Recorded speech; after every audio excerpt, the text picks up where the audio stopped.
am I?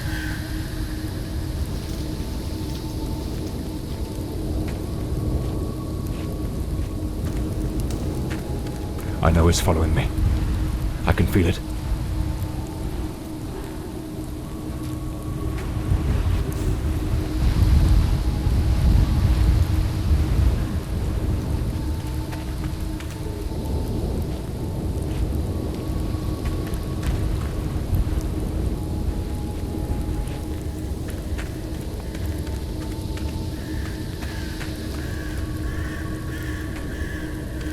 I shouldn't have taken such a risk.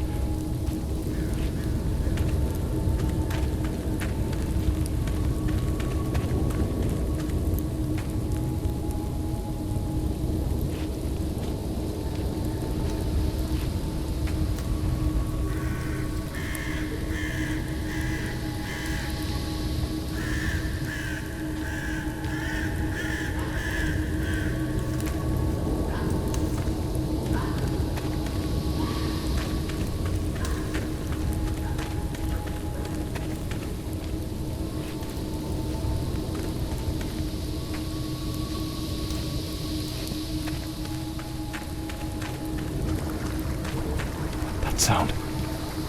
It's coming from the river.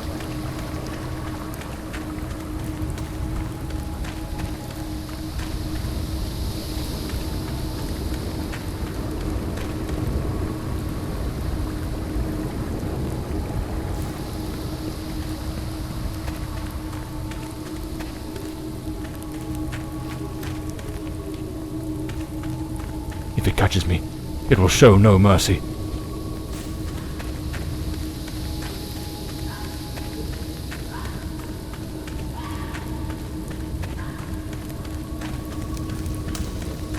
I know it's hidden somewhere in this forest.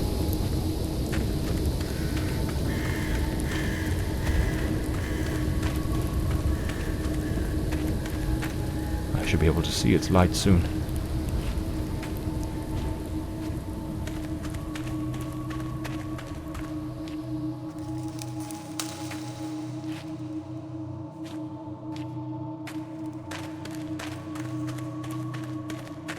At last. I can gather my strength and plan how to face that monstrous thing.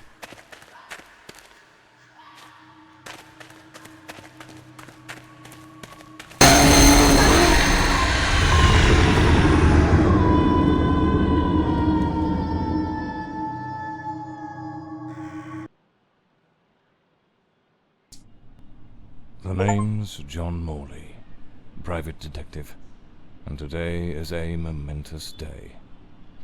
After enduring the most exquisite tortures at the hands of those blasted nurses, and being pumped full of enough medicine to fell an ox, today I'm finally free. Who would have thought that the case of the Red Shoes murder would end the way it did?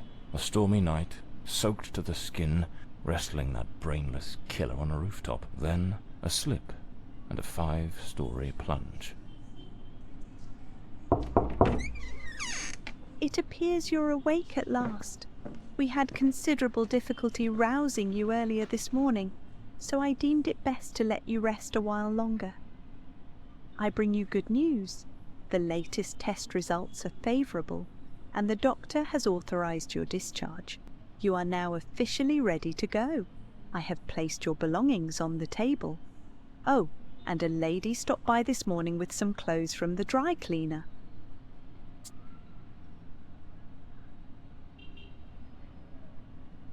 I've been having nightmares.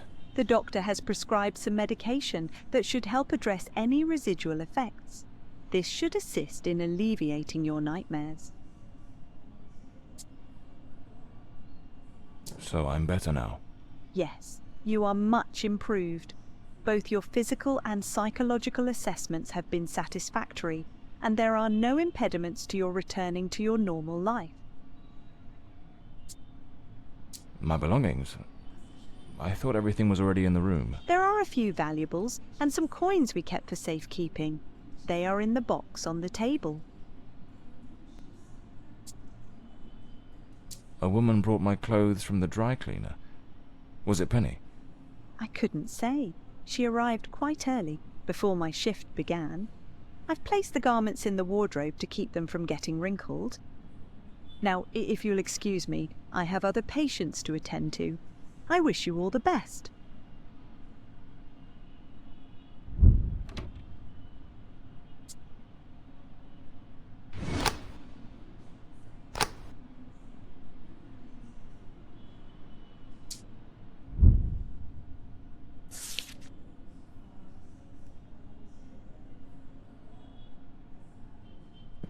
That's me, the bloodhound Morley.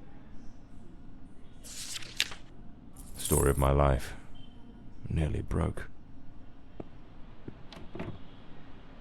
Well, look, these do a fine job of hiding it. So the mystery woman who took my clothes to the cleaners was Penny after all. Seems she's still got a soft spot for me. Could there be a chance I might win her over? I usually use the Windsor knot. I should get myself a pair of derbies. Or brogues. They're much more comfortable. Besides, I better get... Blimey, what a fool I took onto that rain-soaked pavement. And to top it off, with that downpour, I ruined my best suit. But, well, that's all water under the bridge now. Quite literally. There's notes from Penny, my secretary. She must have left it here a few days ago while I was still under observation. Damn it, Penny. I don't blame her, though. I'm a right mess. Blimey, it's nearly noon. Trench coat and fedora hat. Every detective's must have.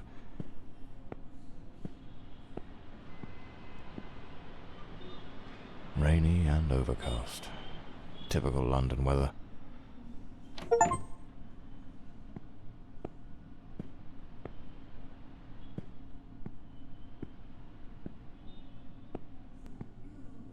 I'd better hurry up.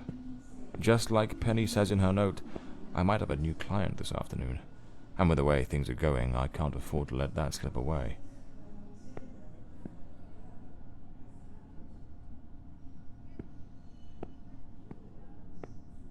All right, let's get moving.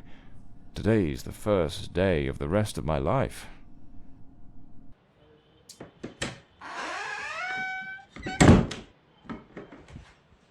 Back again.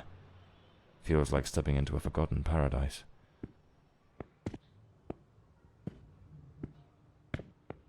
Everything's got that same old charm, and yet feels oddly new.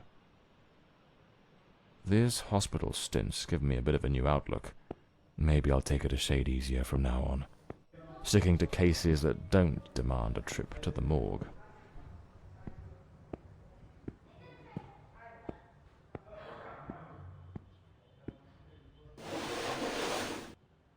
Here they are, Penny's keys, just like it says in her note.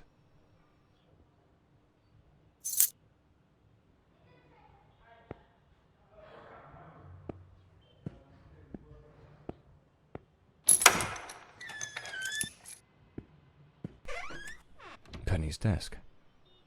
I ought to give her a ring, and try to sweet-talk her into coming back. So this is Peter. That smug grin's got "Punch Me" written all over it.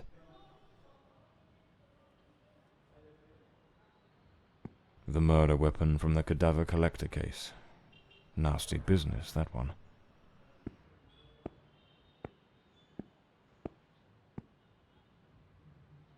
Even the coppers missed it.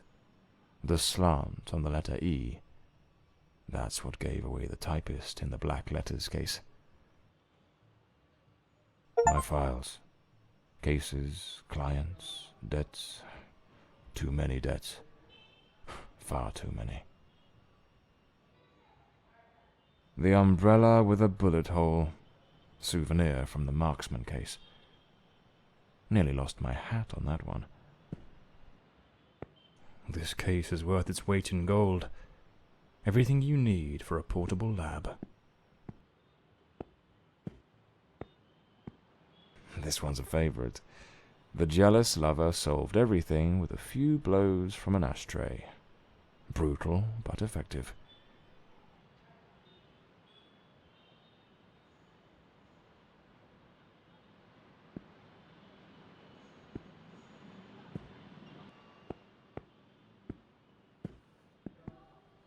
case of the Red Shoes murder. One of the most complicated I've faced. Finally. Case closed. My desk, strangely tidy.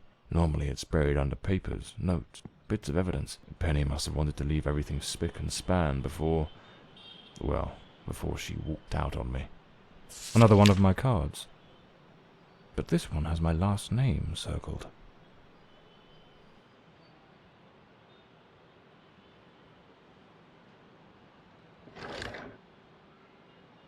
Amazing how this little gadget can reveal the devil in the details. The drawer. It's locked. But there doesn't seem to be a keyhole.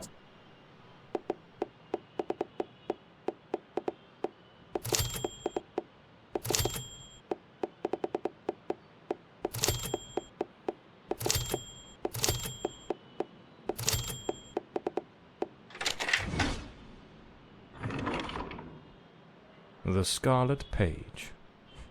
I trust Penny didn't go snooping through my things while I was away. Oh, my apologies, madam. I didn't hear you come in. I was a bit distracted. Good afternoon, Mr. Morley. I trust your assistant informed you of my visit as promised. My apologies. I was rather engrossed and didn't notice your arrival. To whom do I owe the honour of this meeting? Lady Margaret Fordside, the 4th Countess of Bloomsbury. Lady Margaret, could you tell me what brings you here today? How can I assist you? I shall endeavour to be as candid as possible. 20 years ago, when my daughter was just 18, she was brutally murdered. It happened at our family estate, Bloomsbury Manor. Someone slipped into the house unnoticed, and upon reaching her room, delivered 5 fatal stab wounds to her chest, lungs, and heart. The police, eager to close the case, hastily blamed and condemned 2 violent thieves who clearly had nothing to do with her death. The investigation was closed, and justice was never served. I am prepared to offer you £30,000 if you take on this case, and a further £30,000 if you can solve it and bring the true killer to light. Tell me, Mr. Morley, will you accept this case? I understand your distress, Lady Fordside. But before I commit to anything, might I trouble you with a few questions? By all means, Mr. Morley. Ask whatever you must.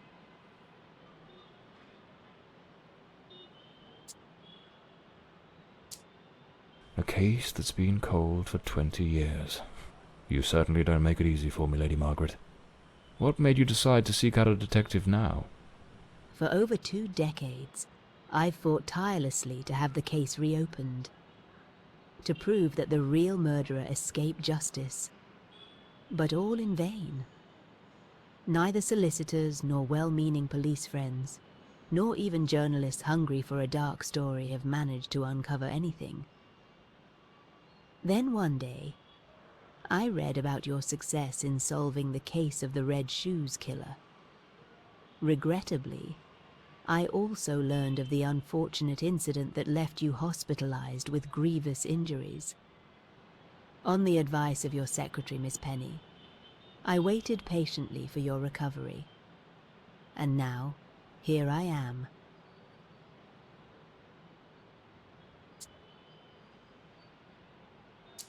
Tell me about the men the police arrested. Why are you so certain they weren't guilty? 2 days after the murder, the police arrested a pair of violent thieves who were terrorizing the county at the time. Though they swore their innocence in my daughter Elodie's death, their criminal record completely undermined their defense. Seizing the opportunity, the police locked them away for their other crimes, and the case was closed. But what has always struck me as suspicious is that nothing was stolen on the night my Elodie was killed.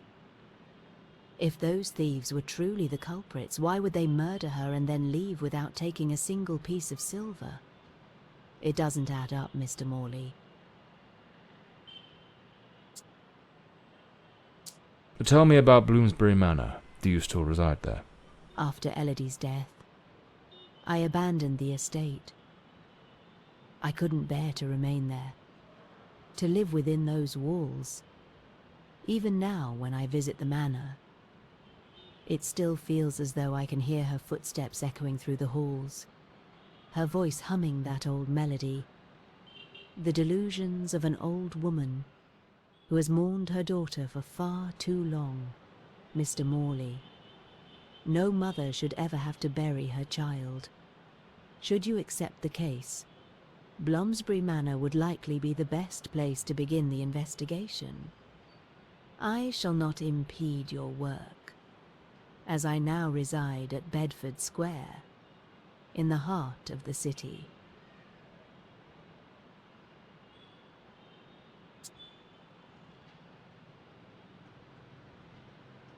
Tell me, were there any witnesses? Did anyone see or hear anything? It happened at midnight. The house was practically empty at the time, with only a few servants and a guest who was sleeping in the west wing. I was the only one who might have heard something, as my room was next to hers. Unfortunately, I had taken a sleeping draught and fell into a deep slumber. It is a decision I shall regret for the rest of my days. Well, I believe I have all the information I need to get started. I accept the case, and will begin the investigation immediately. I'm pleased to hear that. My butler will bring you the £30,000 tomorrow morning. Now, if you'll excuse me, I have matters to attend to. Once you uncover the culprit, contact me at once, and I shall promptly deliver the remaining £30,000. Please, Mr. Morley, unravel this harrowing mystery that has tormented me for so long.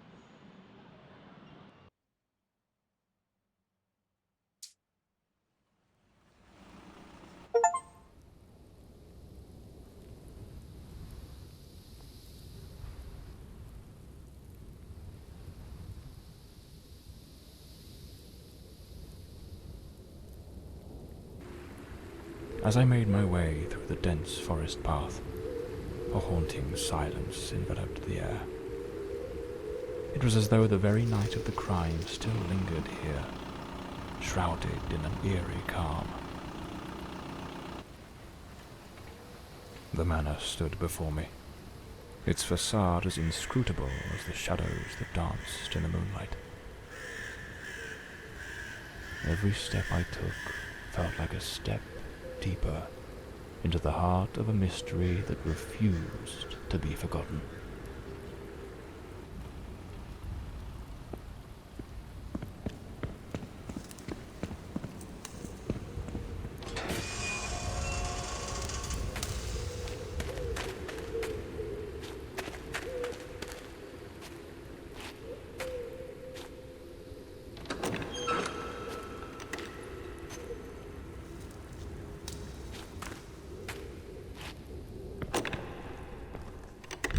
Not a sound. The stillness feels heavy, like it's hiding something.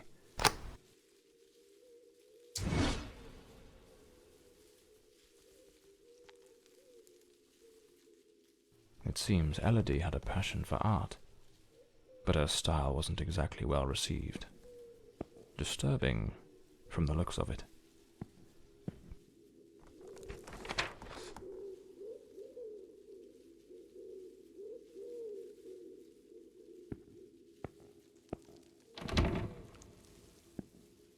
A blue moon, fitting for a place haunted by...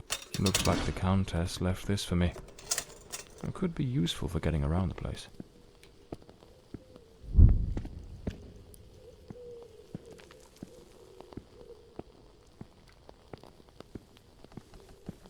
The door's chained up with a padlock.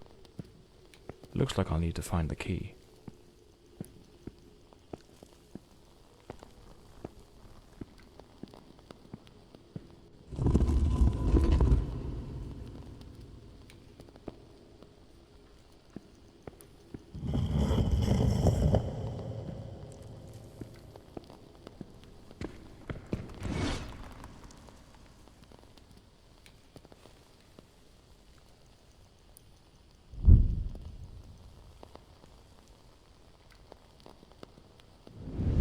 So, the housekeeper left a note for the Countess, asking her to meet here on the day of the murder. I wonder what truly happened during that encounter. Very well. Let's piece the events together, step by step. 2 chairs. One of them knocked over. Lipstick stains. Same shade the Countess wore when she visited my office. An empty envelope. Did the housekeeper hand the Countess a letter? Looks like someone arranged tea in the library that day. The housekeeper's cup is still here. Tea spilled across the table. It seems they met here. But something went wrong during the conversation. I am very angry. After all these years of service, this is how you repay me? Walking away like this? I'm sorry, madam, but the situation has become unbearable. My bags are already packed. A globe resting in a beautiful wooden stand.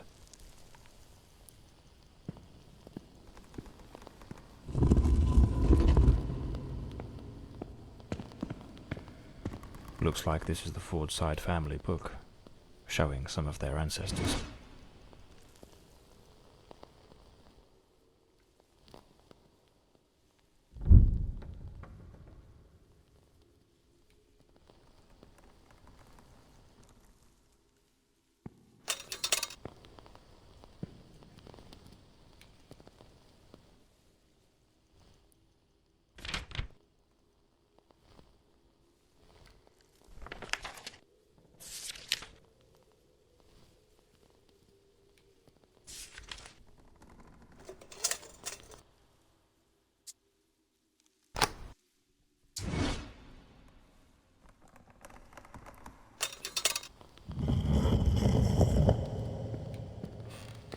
Another painting by Elodie. There's something deeply disturbing about her work. The lock has been concealed. This door must open by some other means.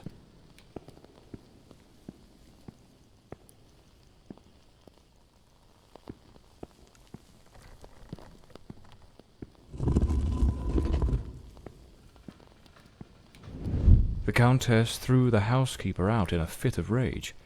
In her haste, the housekeeper forgot one of her bags. What was it that unsettled the housekeeper enough to abandon her post so suddenly?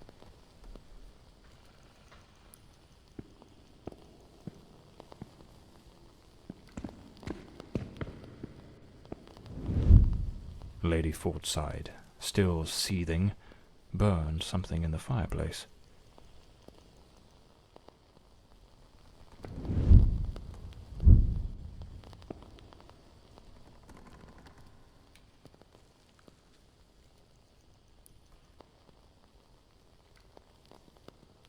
The housekeeper resigned. Seems something, or someone, troubled her greatly. Enough to break the long-standing family tradition tying her to this place.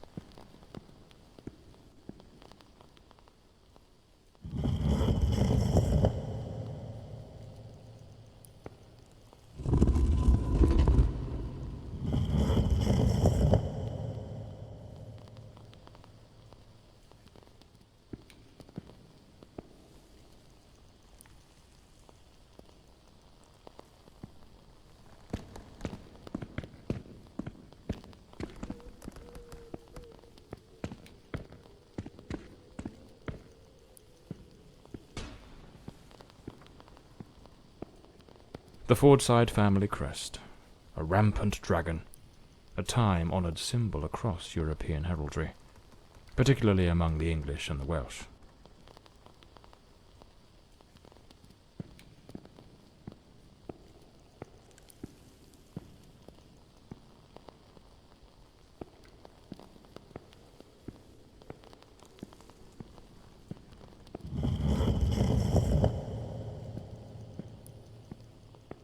It seems Lord Fordside was a renowned sculptor, though his works were somewhat sinister.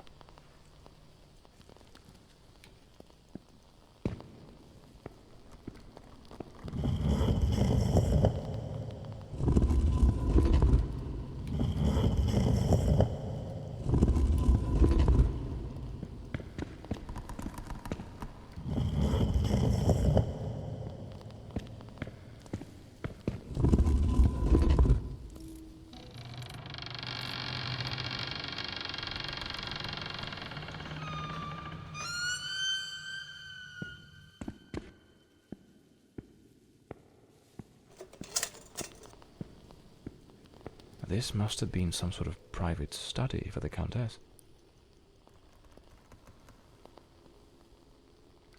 Elodie was committed to a psychiatric facility, but she supposedly recovered from whatever ailed her.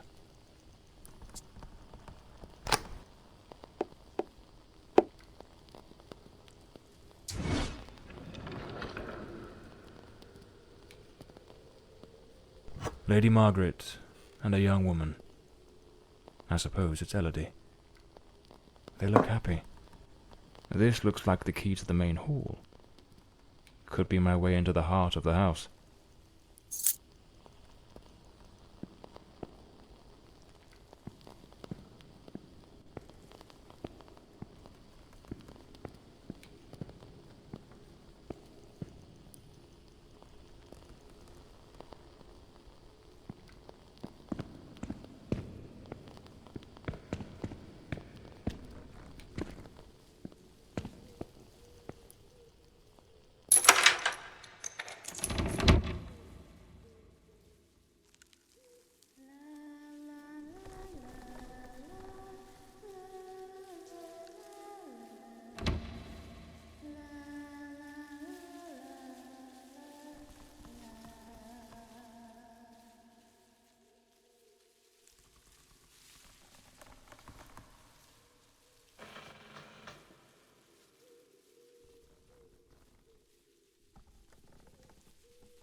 Here lies Elodie. Rest eternally, beloved daughter, beneath the tree that once watched you grow. So this is where Elodie is buried.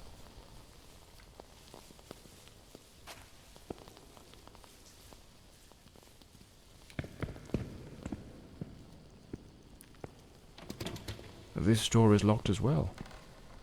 If the Countess wanted me to investigate, why didn't she leave the doors open?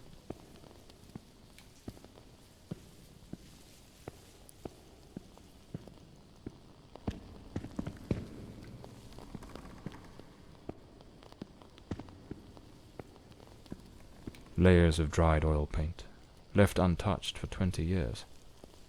It's as if time stopped the moment Elodie laid down her brush. Feels like the room's holding its breath, waiting for something to stir. The grand ship on the open sea. Looks like the last painting Elodie was working on was of a ship at sea. The whole gallery is filled with maritime references. She seemed quite obsessed with it.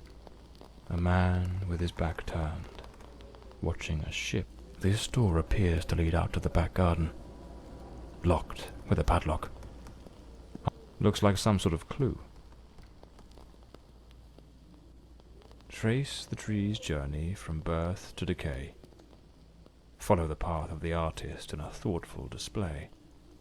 Arrange the 4 stages and the door will obey. Unlock the path ahead as art lights your way.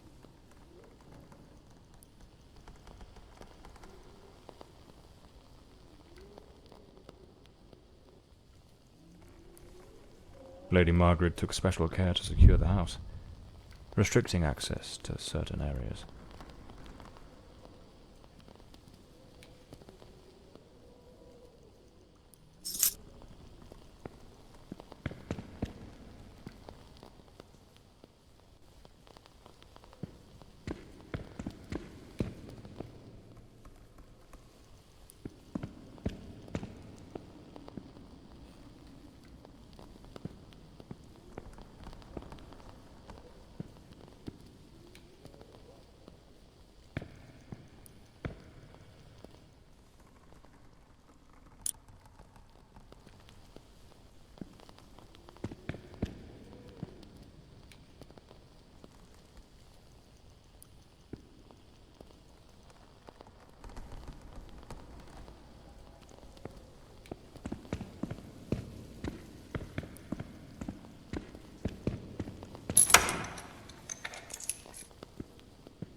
A young woman screaming in the middle of the darkness.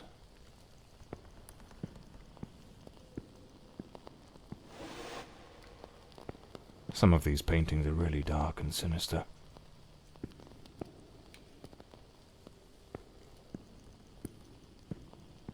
This looks like Elodie's diary. Let's see what her last entries reveal.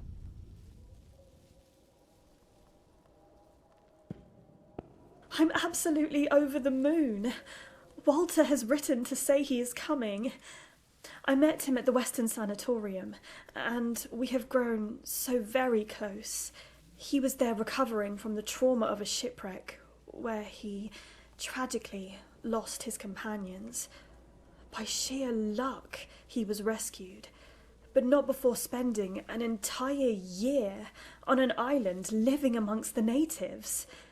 He truly is an adventurer.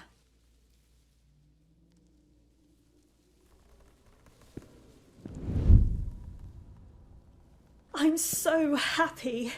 Walter has finally arrived. I must admit, I am utterly captivated by him. I invited him to visit, and he gave me his word he wouldn't fail to come as soon as he was able to leave. And now he's finally here. I can scarcely contain my joy. It feels as though all the darkness has faded away.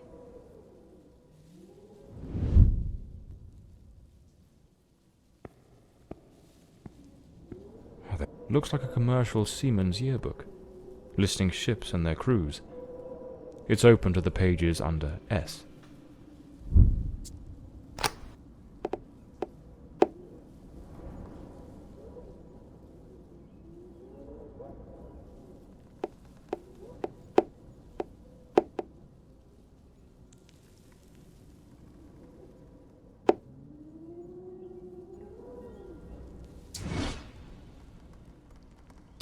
It's not here. It's simply not here.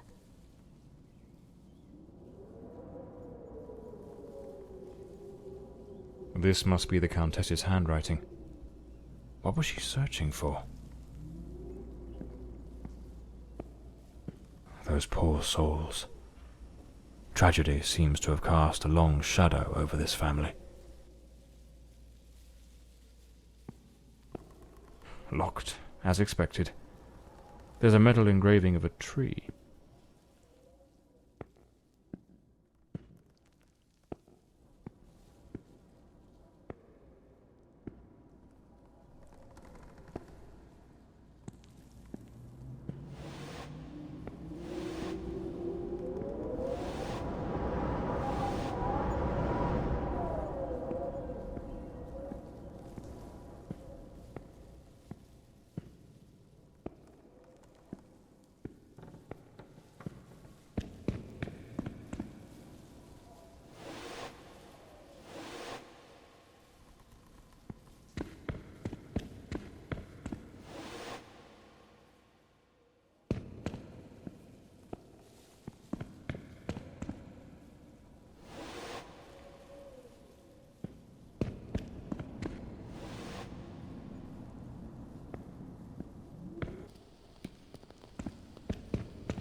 A boarded-up door. The access to the servants' quarters appears to be blocked for some reason. These broken chairs. Someone must have held them to the ground with great force.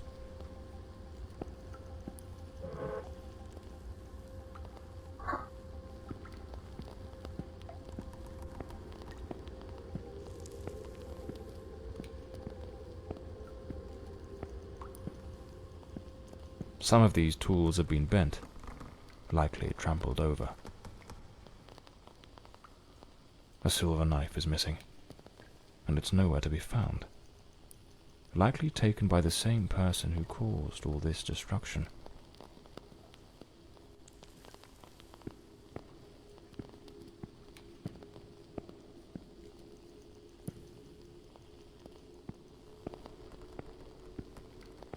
It looks like this vase was shattered.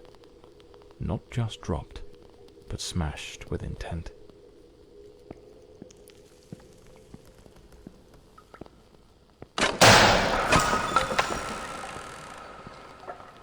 Looks like the crowbar is broken.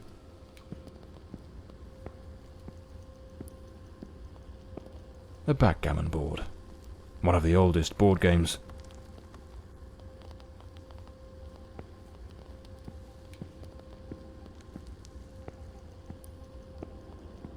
Miss Marva apparently knew her way around the tarot. What a dreadful spread, and what a chilling omen it revealed. Evil approaches. It will bring death, and lay ruin to the house and all who dwell within.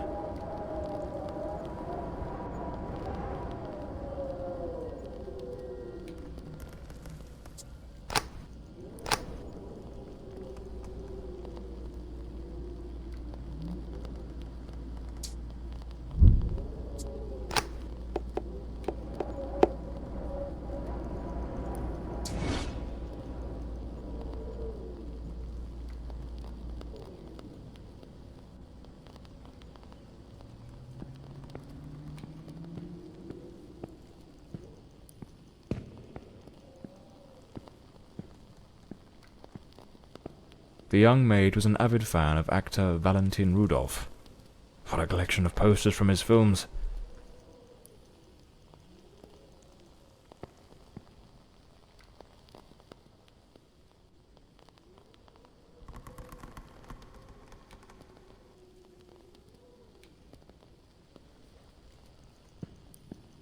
A doll pierced with an awl. A warning?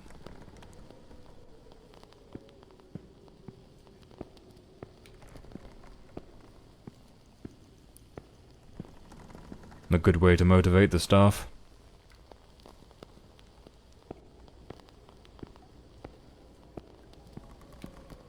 No doubt, this is the cook's room.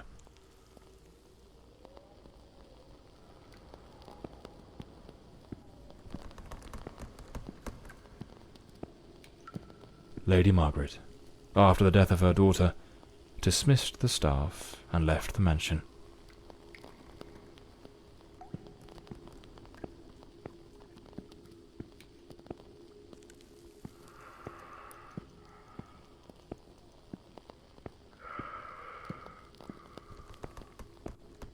A pair of blood-stained scissors stuck in the sink basin. Deeply unsettling.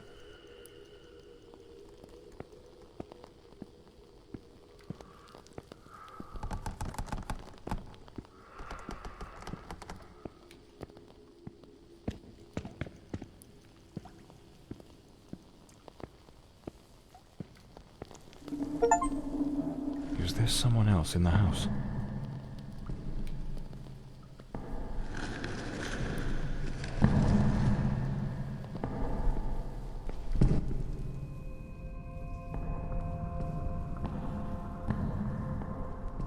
Who the devil is that man? He had a knife. I'm completely in the dark here. I don't think he saw me.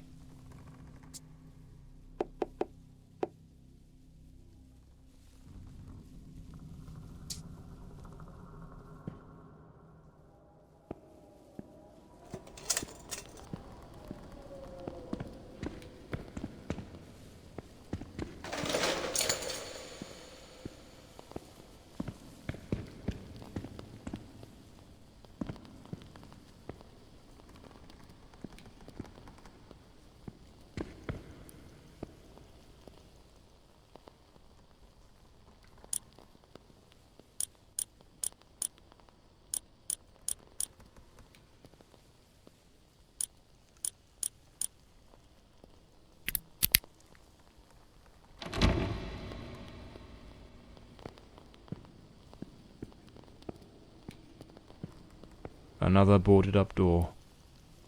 The question is, was it sealed before the murder? And why?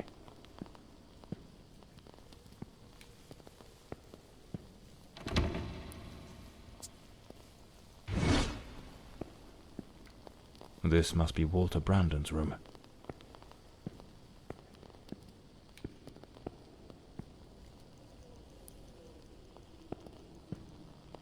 A compass and a sextant, tools of a sailor. The diary of Walter Brandon. Perhaps it holds some clues about who he was, and what his involvement in this case might be.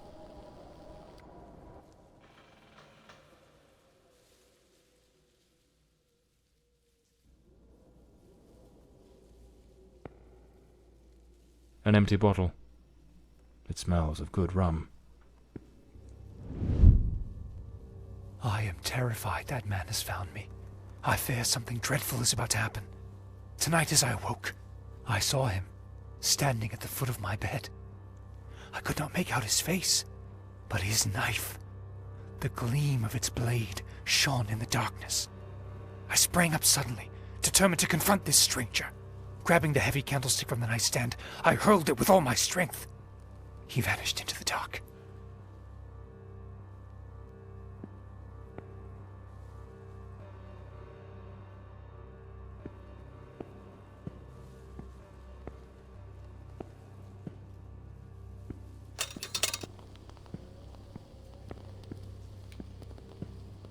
The painting of a ship, unmistakably in Elodie's style. A model ship. Mr. Brandon must have felt a deep yearning for the sea.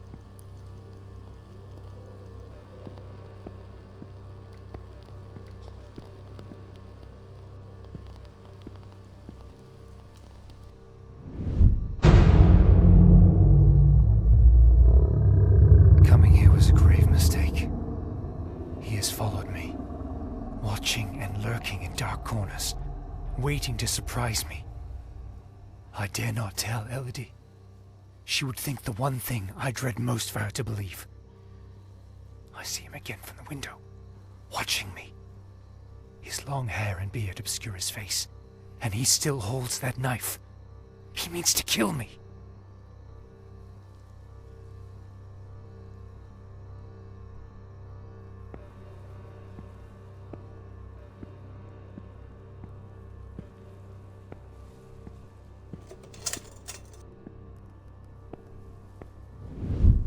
I am losing my faculties. It is best I return to the ship. Everyone seems to be conspiring against me. The housekeeper despises me, accusing me of misconduct. Perhaps I'm not a man of refinement, but I know what respect is. Yet this morning, as I woke from my rest, she was enraged with me. It was of no use to tell her I had slept peacefully. An external maid who comes to clean was crying and accusing me of having approached her in an unseemly manner. I would never do such a thing. I am a sailor, a man of the world. I know how to conduct myself.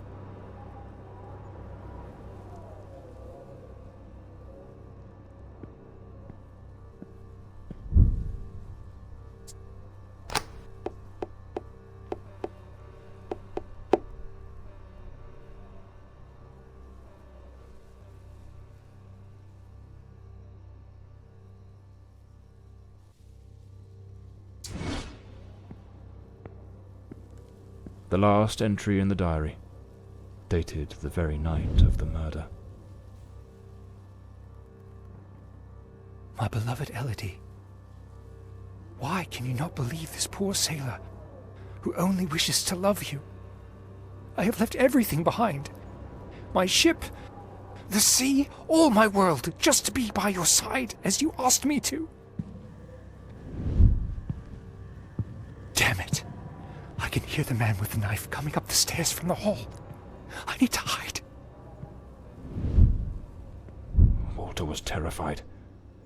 What in the devil was happening here? It seems this trunk was all Walter owned. I should take a look at it.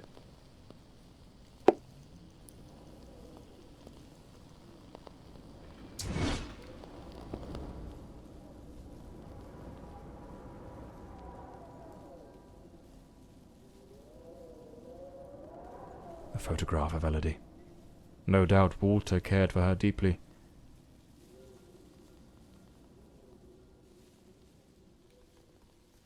Looks like the key to the back garden. I better head back to the staircase gallery. Pretty sure I saw a door to the outside there. Seems I'm not the only one with a fondness for hats.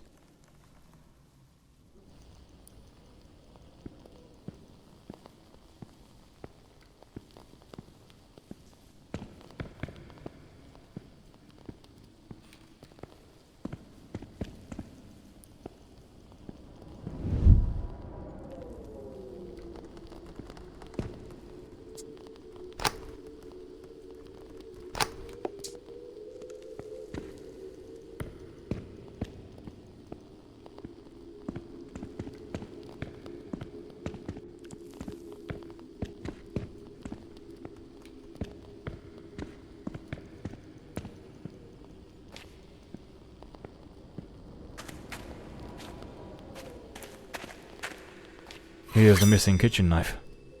Undoubtedly the murder weapon. It's clear that the man who killed Elodie discarded his blood-stained clothing during his escape. Despite his injuries, the killer rid himself of anything that might incriminate him before fleeing the scene. The boots, the coat, even the knife. It's a chilling thought. But those very items remind me of the figure seen lurking near the manor, the same figure Walter Brandon spoke of with such dread, and perhaps the very one who was said to have harassed the maids. That mysterious presence was, in all likelihood, the murderer of Elodie Fordside. This ought to do the trick for that boarded-up room upstairs, just by Walter Brandon's room.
Unlabeled liquor bottles.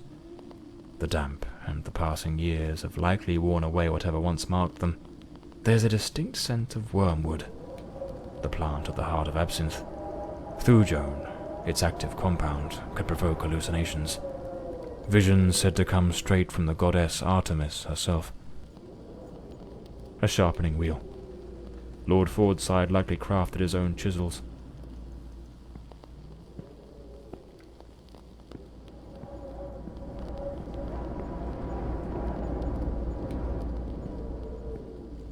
Lord Fordside was a gifted artist, no doubt, but his work betrayed a dark and tormented soul. This unfinished fallen angel stirs in me a curious sense of unease, almost repulsion.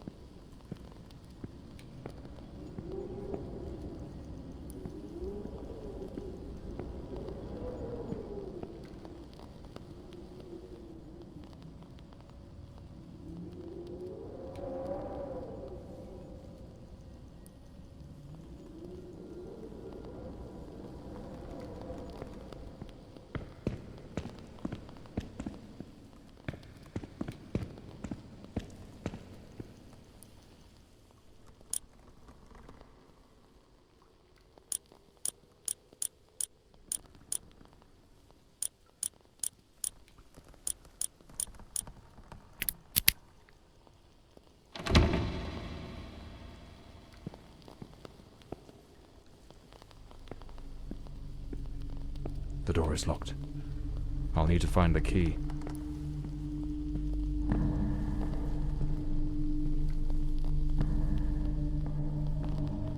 Him again. Who the bloody hell are you?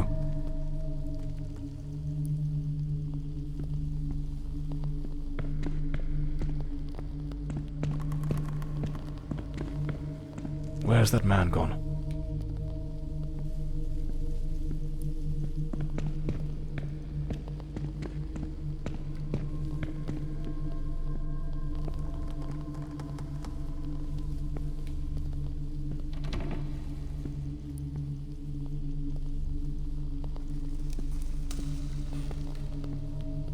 This room looks like it belongs to a woman. Lady Margaret, perhaps? Seems Lady Margaret was reading in the chair that evening. The book's still open. Right where she left it. It's a damn fine bottle of wine.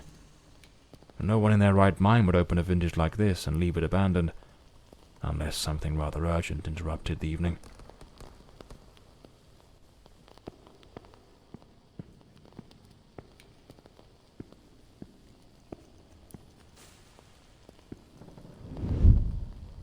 This is a nightmare. I am deeply concerned for Elodie. The housekeeper has long been warning me about Walter. I have made some inquiries, and nothing is as it seems. Elodie remains blissfully happy with him in the house. I am at my wit's end. Since her return from the sanatorium, she has been positively radiant, a true beacon of light. They go out together and seem to have a splendid time. He appears very close to her. This is in stark contrast to the picture painted by the housekeeper, which is a complete contradiction.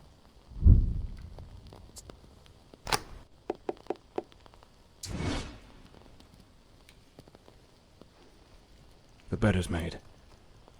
The Countess hadn't yet gone to bed on the night of the murder. Last night I heard him scream. He seemed to be in the throes of a panic attack. I approached on tiptoe to the guest quarters, and then suddenly I was struck with terror. An insane, maniacal laughter echoed through the night. It did not sound like him. The following morning, Walter and Elodie went out to sail on the pond. Everything appeared normal, and he was the most charming he has ever been.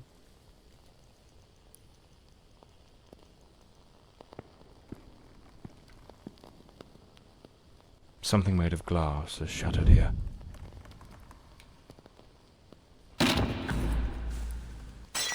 Oh my God, what is that noise?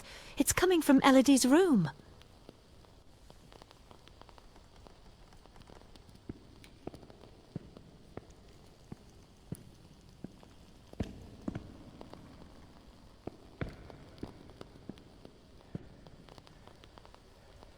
The fireplace tools, all knocked over on the floor, and unless my eyes deceive me, the poker appears to be missing.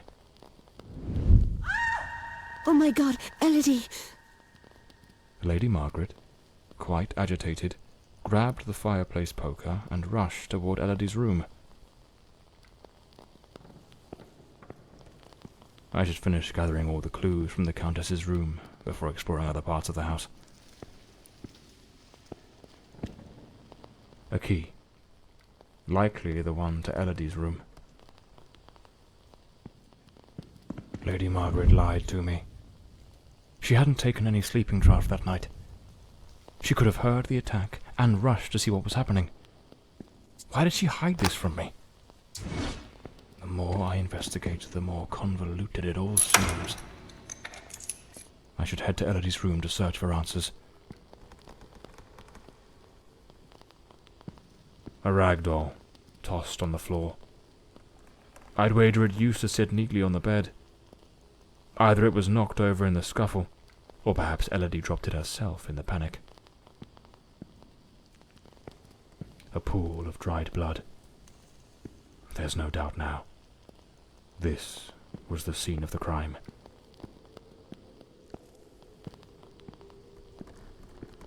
Photograph of Elodie Fordside and Walter Brandon. If my memory serves me right, looks like it was taken at Westland Asylum.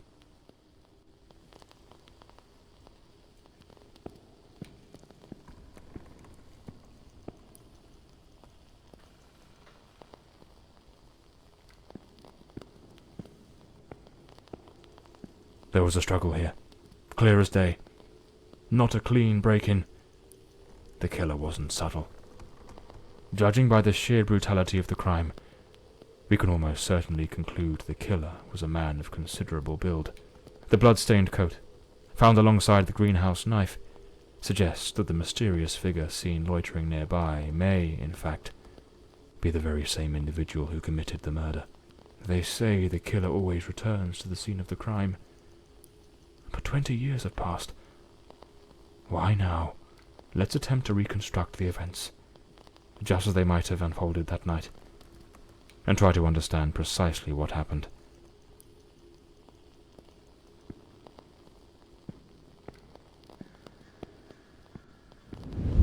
A teacup on the bedside table. Elodie must have lain down that night, perhaps already drifting to sleep.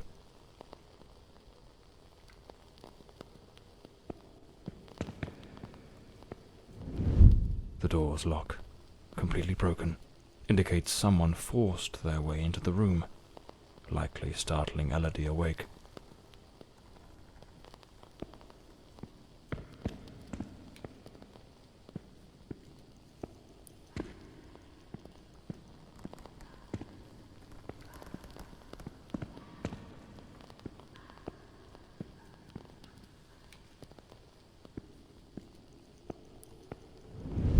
Elodie tried to flee, but the killer cornered her near the vanity. She lost her balance and fell, breaking the dresser and chair.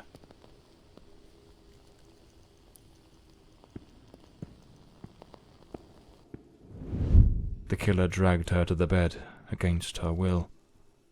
In the struggle, one of the vases fell from the mantelpiece. On the bed, the killer stabbed her mercilessly, again and again, staining the sheets with blood.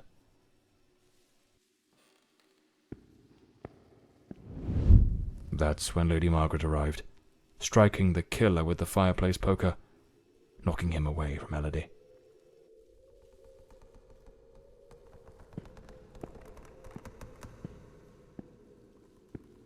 Wounded, the killer fled the scene, but it was already too late. Elodie was already dead.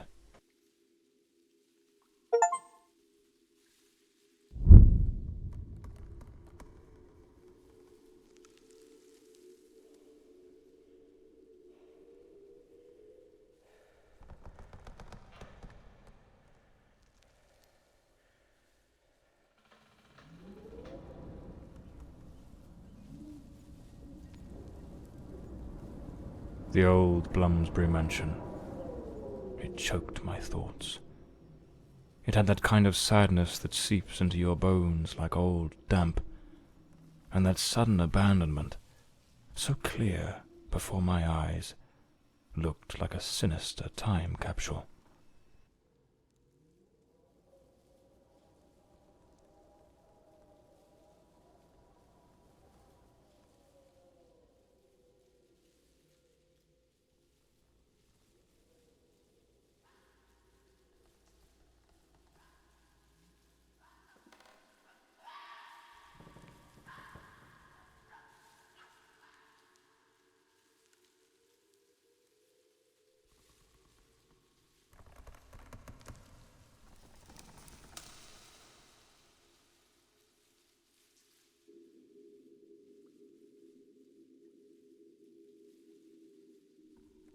One thing was certain.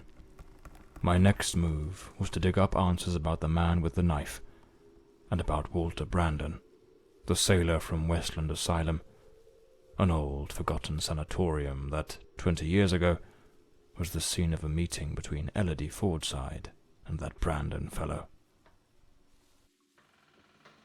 It was an ungodly hour when my battered car crept along the winding, shadowed road leading to Westland Asylum.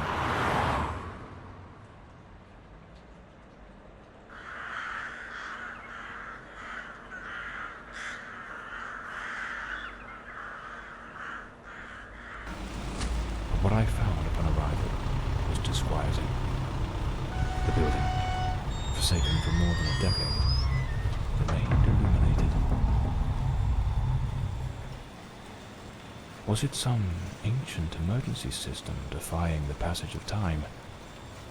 Or was someone awaiting my arrival?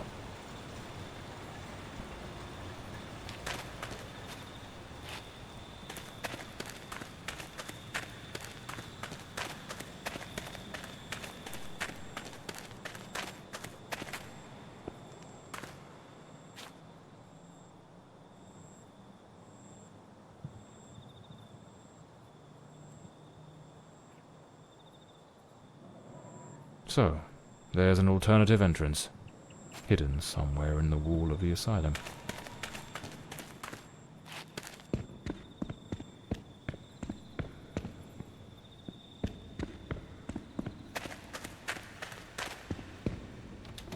The front door, sealed shut. As expected. Nothing's ever straightforward, is it? I'll have to find another way in.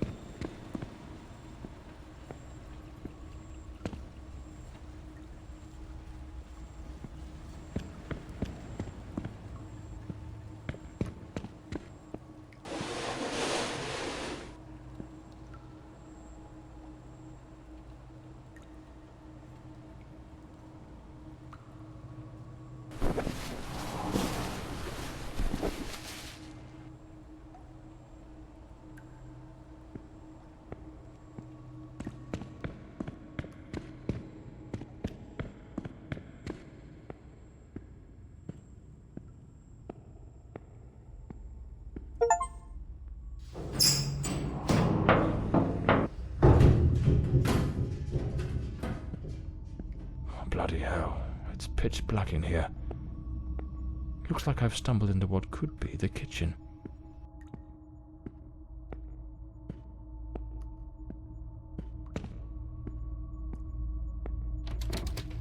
Impossible.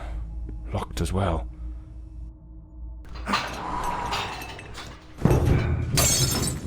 Damn it. The lantern. It's broken. I'll have to manage without it for now.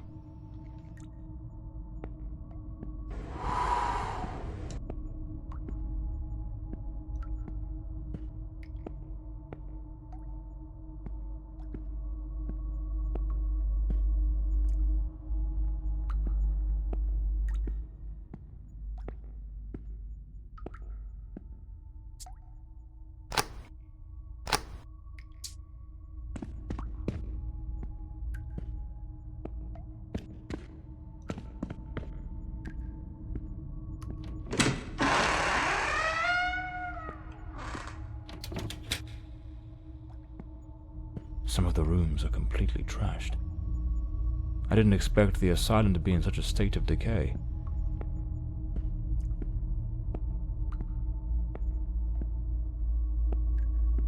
A bloody handprint. Someone injured must have leaned against this wall.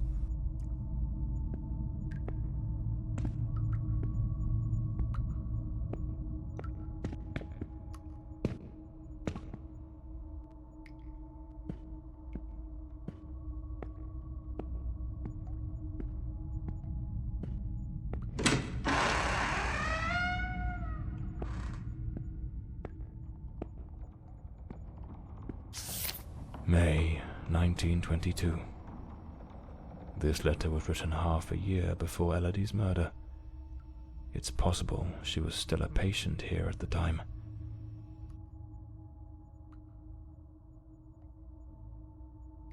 The nurses were genuinely concerned about the aggression of patient B03. Westland Asylum was a top place in its good old days.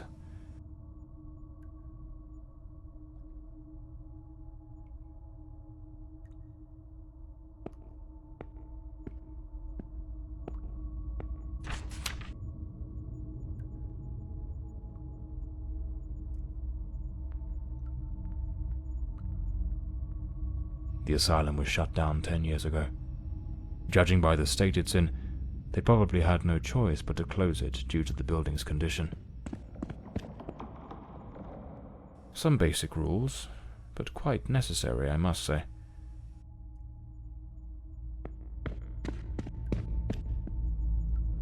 The girl?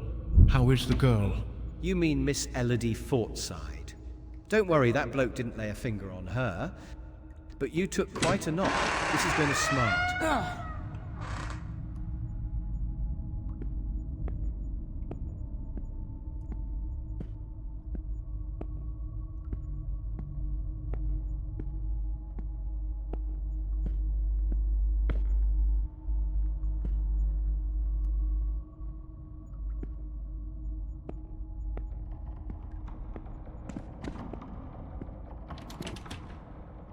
It's locked.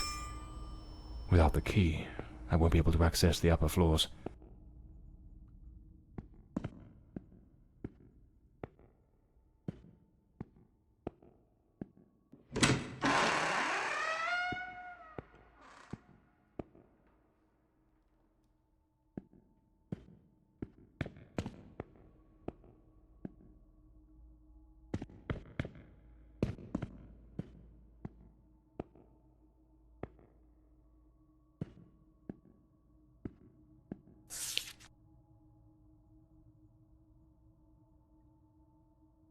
I need to find Dr. Sheridan's office.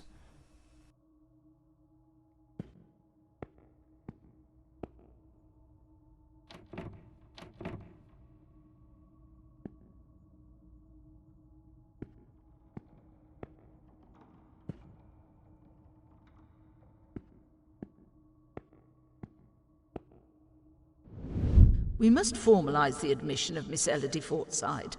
I have her file here. That girl? What do you think of her?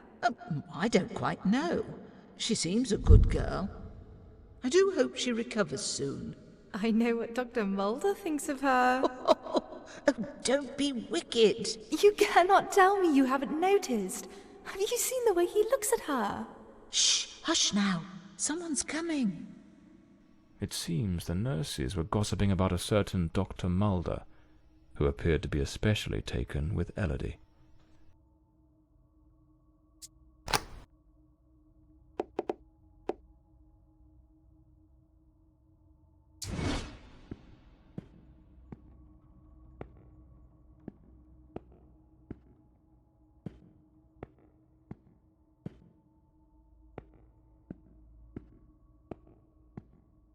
This file cabinet is now empty. It probably held all the records of the inpatients.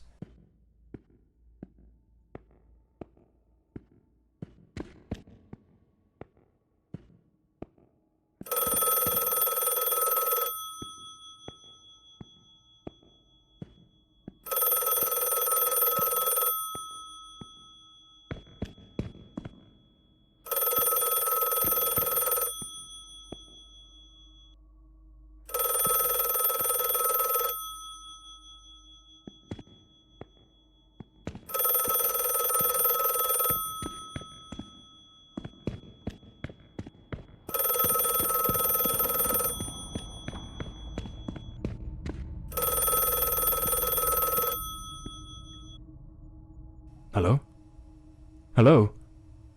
Can you hear me? Mr. Morley, is that you? Lady Margaret? Mr. Morley, I'm so relieved to hear your voice.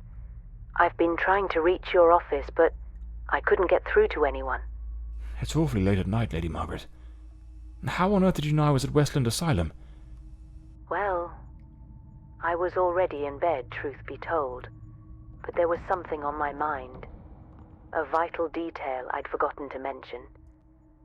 I called your office, searched for you at the mansion, and when I couldn't find you there, I assumed you might be investigating at the asylum. I see. Very resourceful of you. Now tell me, what is this detail of such importance? Oh, yes, of course. I almost forgot. You see, the truth is, I'm afraid that you're not alone. What the devil does that mean? Hello? Lady Margaret?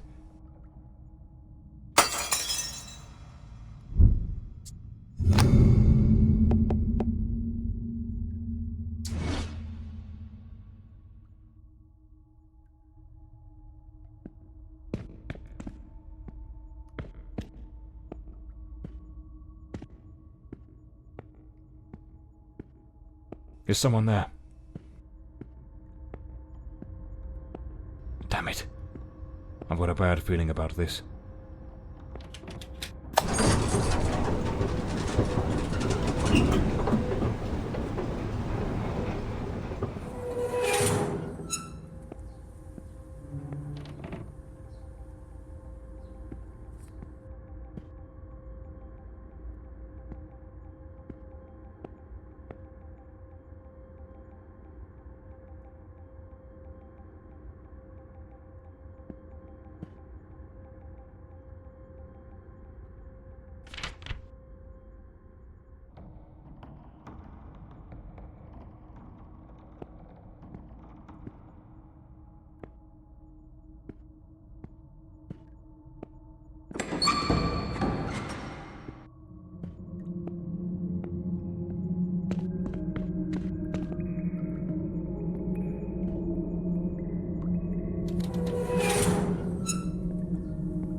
Internal report.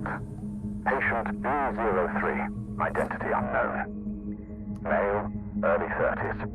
Admitted after being the cause of a series of violent incidents. The patient exhibits a disturbing duality. Episodes of unprovoked, nearly superhuman aggression, displaying raw, overwhelming physical force, and subsequent plunges into an eerie, profound apathy. His faculties appear suspended during these lulls, leaving him in a state of unnerving inertia. Due to the unpredictability of his violent outbursts, he remains confined within a reinforced cell.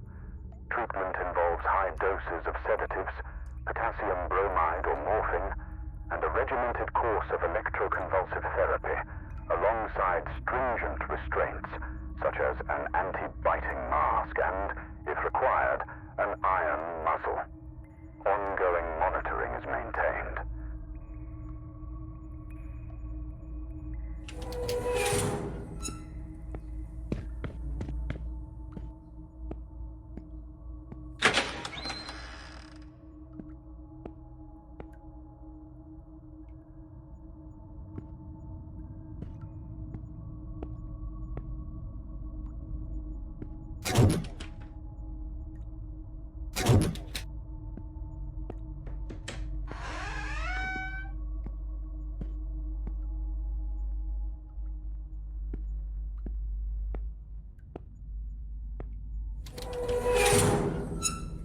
Internal report. Patient B08, Miss Beatrice Maren, female, 28, reclassified after initial misidentification. Miss Maren presents with severe self-destructive behaviors. She engages in autosarcophagy, self-cannibalism that has markedly compromised her physical integrity, and compulsively ingests her own hair. These actions, driven by deep psychological torment and overwhelming despair, leave her in a perilously fragile state. As a precaution, she is secured in a straitjacket and confined to an environment entirely devoid of any utensils or objects that might facilitate further self-harm. Her treatment protocol centers on the administration of potent sedatives to alleviate anxiety and curb these impulses, with ongoing monitoring.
I need to hide.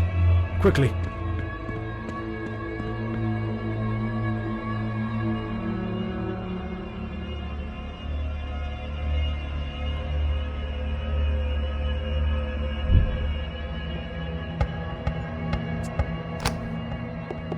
I can't hear it. Could it be gone?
Clean water, an apple, a bit of bread. The food's still fresh. A maintenance uniform. Oddly well prepared. Not a speck of dust on it. A cigarette case, with a bit of tobacco still inside. Looks like someone's been coming through here. Perhaps this is what Lady Margaret meant in her call. Or was she trying to warn me about something else?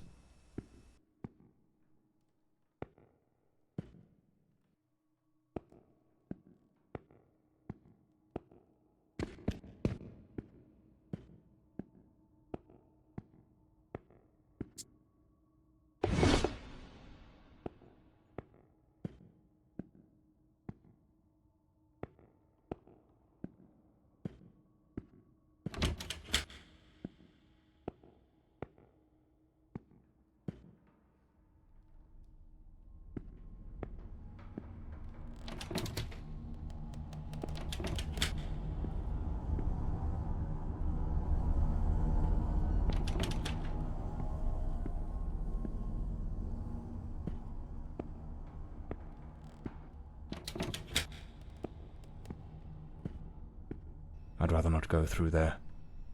Looks ready to cave in at any moment.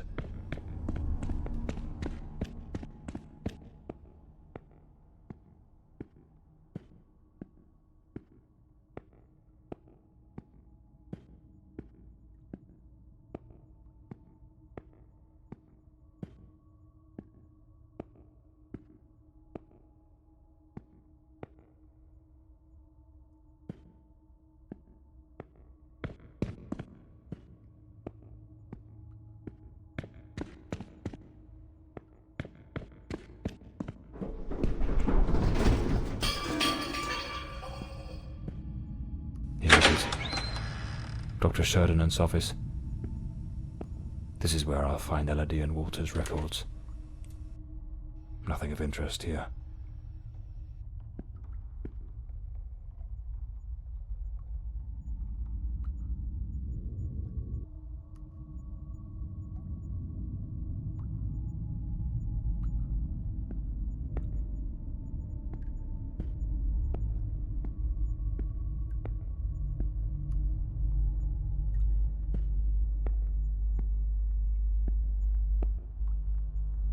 Elodie's record. Patient at the sanatorium.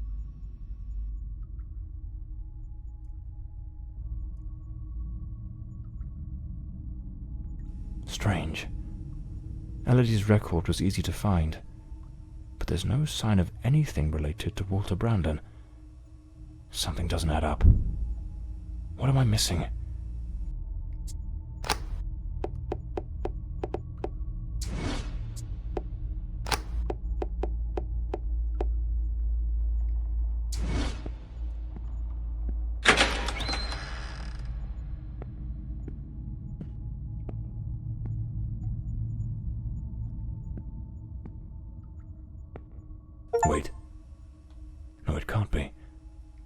There he is, in the photo. Dr. Sheddenand in the center, and right next to him, it's him. The man with the knife. That wild mane, that unkempt beard, it's unmistakable. But what's he doing here? And he's holding a book. What was that noise? It sounds like something just came crashing down.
Patient recording, Elodie Fordside, February 3rd, 1922. Daily record number 23. Let us begin. How are you feeling today, Miss Fordside? I feel well. Elodie, we have discussed this before. If you do not tell me how you truly feel, we will make no progress. I feel a little sad, perhaps. I am alone here. I miss my mother and having company. So much time with nothing to do makes me think of things I do not wish to think of. I see. Listen, Elodie. I believe you are looking at this the wrong way. If, instead of dwelling on what you call dark thoughts, you were to focus on possibilities, your outlook would change entirely. A young, beautiful woman such as yourself should look to the future with excitement. Think of all the adventures that lie ahead. Your family, your career as a painter. Perhaps even finding a man of good standing. One who could protect you from your demons. A man? Tell me, Elodie, is there no man who stirs your heart? What in God's name do you think you're doing? Miss Fordside, you may go. We shall continue later. Very well. Have you lost your mind? Where is your professionalism? Do not presume to judge my methods with your oh-so-righteous reading therapy. Methods? The entire hospital is whispering about you. She is a patient, Dr. Mulder, and she is mentally unwell. Listen, Ferdinand. Stay out of my affairs, and I shall stay out of yours. Or have you forgotten which one of us is the director of this institution? Do as you please, but if I ever witness such a scene again, I will not remain silent. Damn fool.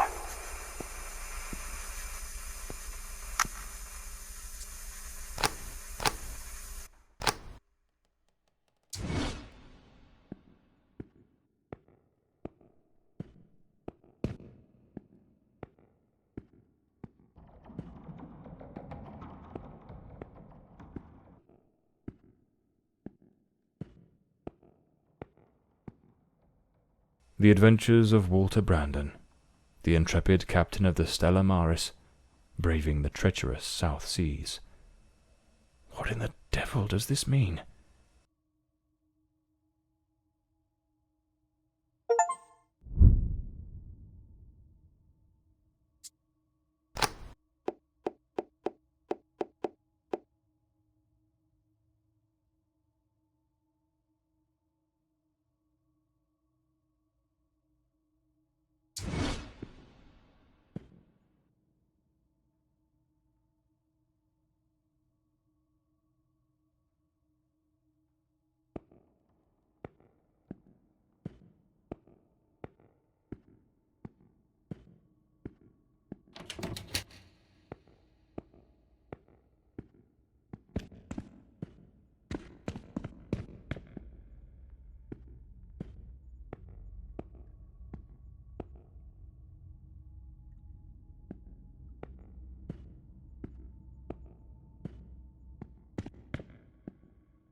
This must be the key to the attic. Let's see where it leads.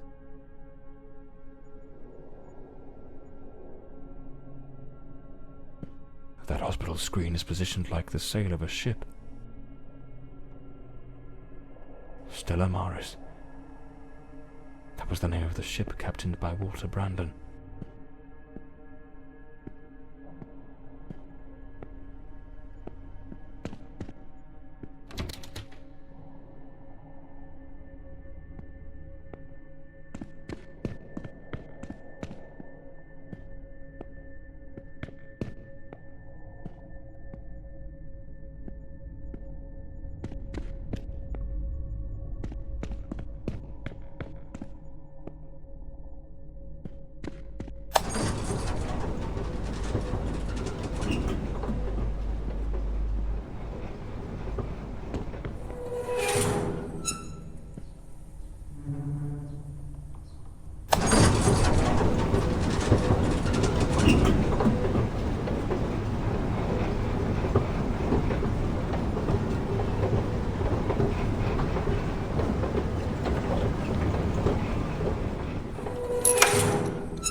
Powerful drugs for depression.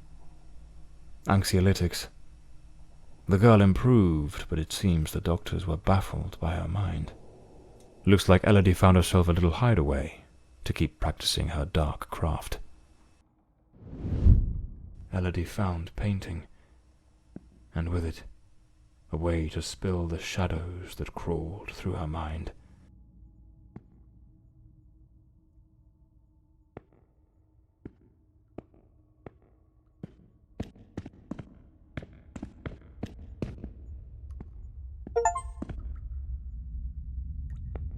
An alarm clock. Their secret hideaway. Like two reckless teenagers, they started a romance, hidden from the prying eyes of doctors and nurses. For a while, they managed to keep their affair in the shadows, far from the eyes of doctors and nurses.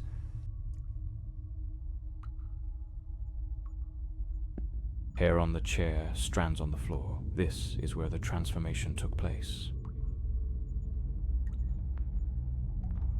A pair of scissors and a comb.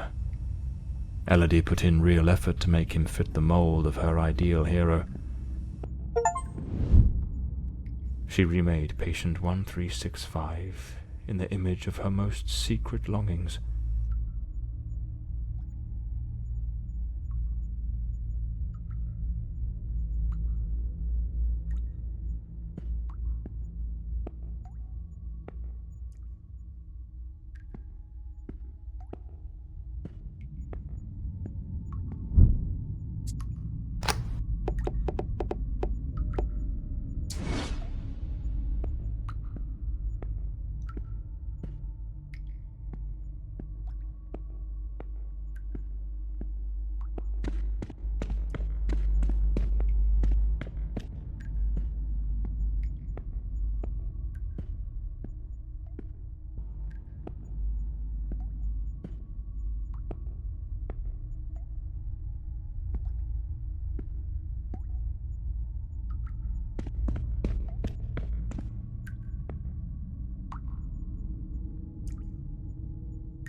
The room has been decorated to resemble some sort of island in the South Seas.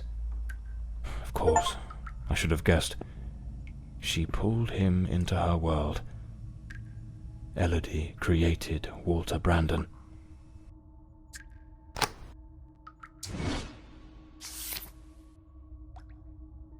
This letter. At the very least, it's highly inappropriate. A draft letter. Scratched out and full of corrections.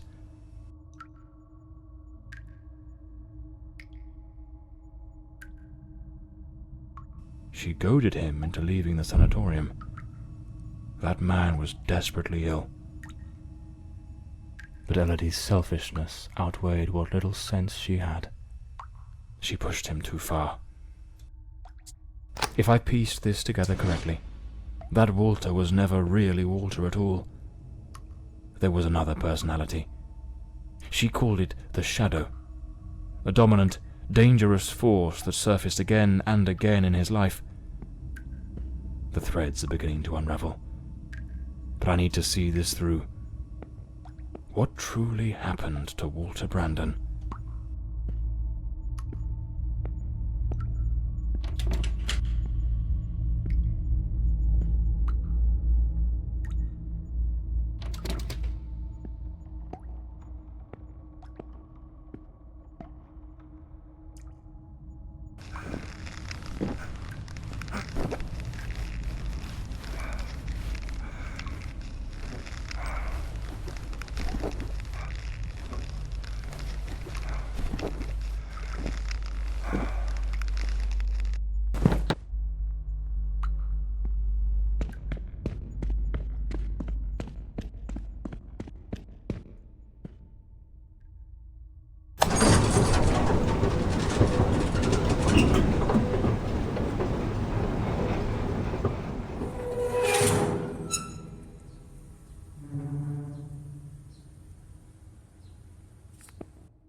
Patient number 1365 returns after an absence of 4 months.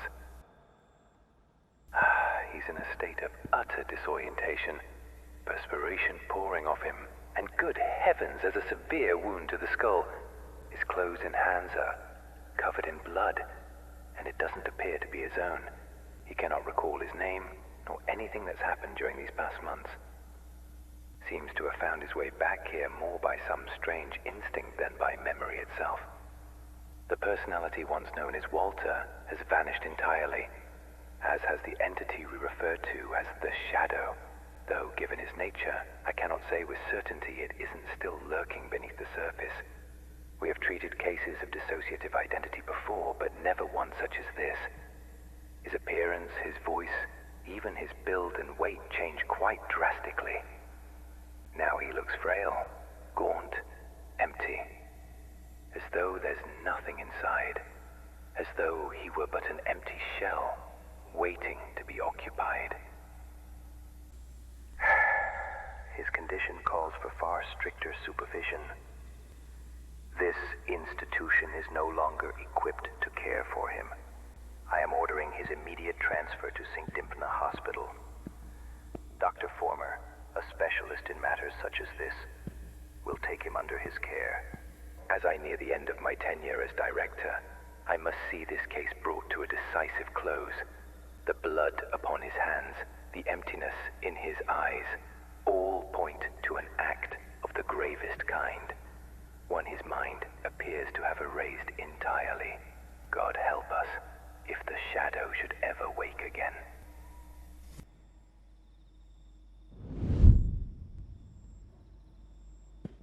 So it seems Walter came back to the sanatorium of his own accord, though he was utterly incapable of recalling what he'd done.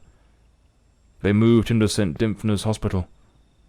Could he still be there after 20 years? What became of him? I'll have to follow this lead.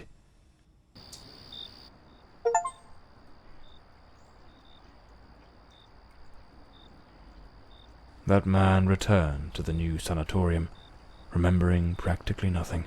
Maybe it was the wound Lady Margaret left him. Or maybe his mind shattered and never came back after what happened that night. As for me, I was hired to find the one who killed Elodie Fordside, and my intuition told me they were still there, in the depths of St. Dymphna. I sensed that the end of the road was waiting for me in that place.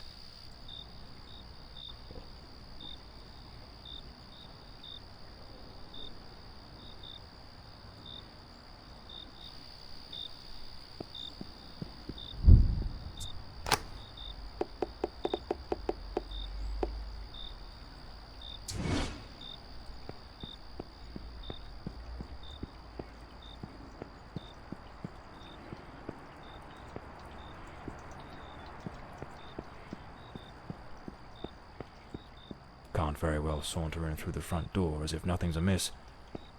I'll need to find another way in.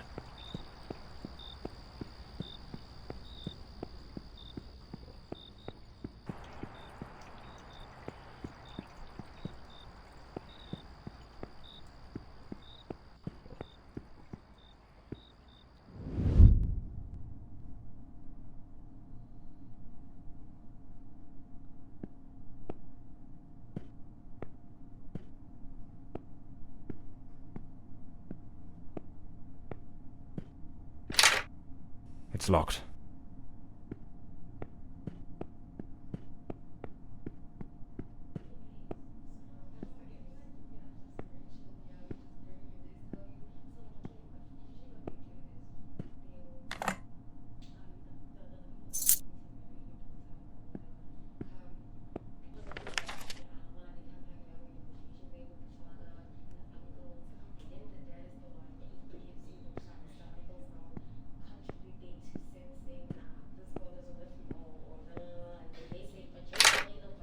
It's locked.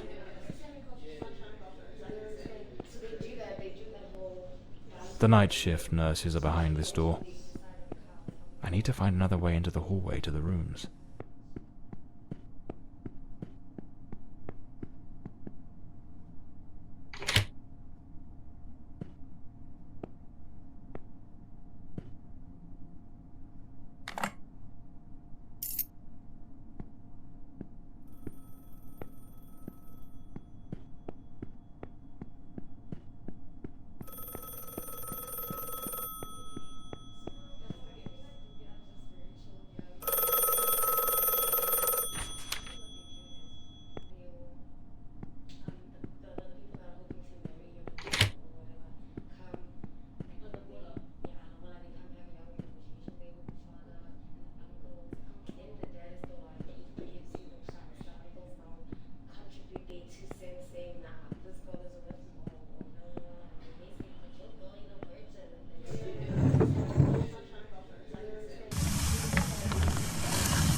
John Morley and the case of the red shoes.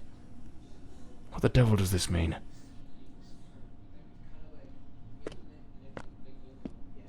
Lady Margaret. That fateful night, I was startled by the noise. Those wretched cries of agony from dear Elodie.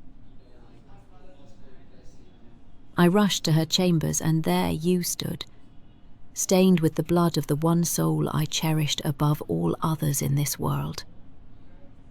The housekeeper had warned me, but I turned a deaf ear. Elodie was finally happy, even amidst your incessant bouts of volatility.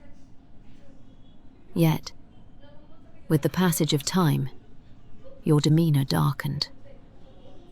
More and more frequently, that sinister presence lurking within you began to surface, each appearance more violent than the last. Elodie no longer gazed upon you with the starry-eyed affection of a smitten young woman. The atmosphere in this house grew suffocating, fraught with an unbearable tension. That very afternoon I spoke with her. She had resolved to end your engagement. You seemed, or so I dared hope, to have accepted it with grace. But that night, that very night, you ended her life in the most savage manner imaginable. I threw myself upon Elodie, desperate to save her. But alas, it was far too late. Months later I learned you had returned voluntarily to the sanatorium. I sought answers, and immersed myself in understanding the afflictions that plagued you. Dissociative identity disorder, they called it. A condition in which one might host multiple identities, each vying for dominion over the body. But the man confined in that bleak institution was not the shadow, not the fiend who had stolen my daughter. No, he was but the shell, the hapless vessel. And I yearned to find the true culprit, not the facade, the murderer himself. Thus I devised my plan.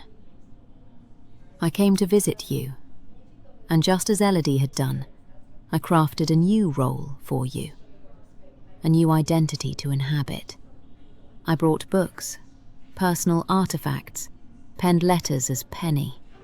I leased an office and prepared every detail meticulously, down to the smallest thread, for your return as John Morley.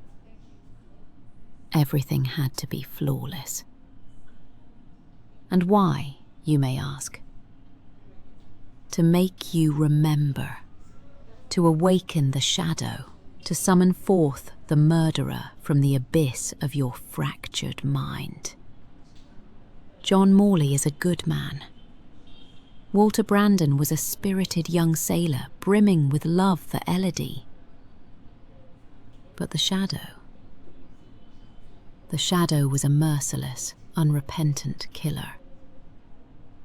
I wanted to destroy the murderer who had stolen my daughter. But I could never bring myself to harm an innocent man. My obsession, my singular purpose, was to awaken the shadow.